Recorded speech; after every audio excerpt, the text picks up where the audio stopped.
Zhruba 400 rokov pred našim letopočtom Platón vyslovil jednu múdrosť. A znela takto.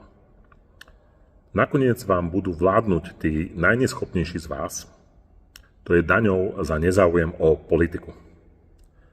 Prešlo viac ako 2400 rokov a táto múdrosť je mimoriadne aktuálna. Aby som to zhrnul. V súčasnosti všetci vieme, že prebieha v parlamente burlivá diskusia a respektíve obštrukcie, pretože sa prijíma novela trestného zákona. No a čo sa stalo?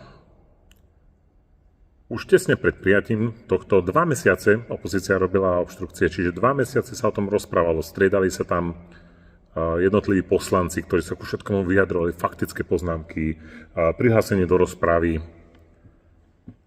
Nekonečne dlho to trvalo a tesne pred koncom zistila jedna z opozičných poslankyň, že premlčacia doba pre trestné činy znásilnenia sa skráti z 20 rokov na 10 rokov.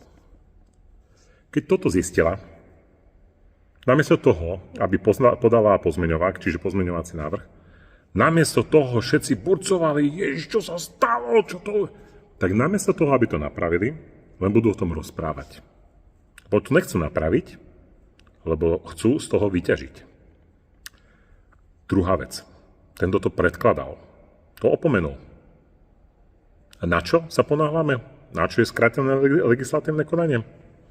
Keď presne takéto chyby majú byť bežným, hlavne medzirezortným pripomienkovým konaním odhalené.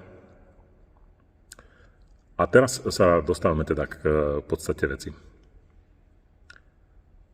To, že si vypočujete nejakú, alebo prečítate článok, alebo vypočujete nejaký príspevok, pravdepodobne stále z toho istého média, stále ten istý uhol pohľadu, to ešte neznamená, že sa zaujímate o politiku.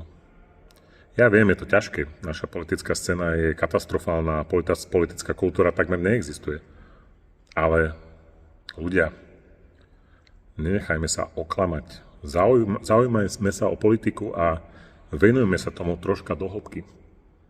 Lebo takíto ľudia, čo predkladajú takéto zákony a takíto ľudia ako opozícia, ktorá to má strážiť a namiesto toho, aby to strážila len ťažisto politické body, takíto ľudia sa nazývajú elitou národa.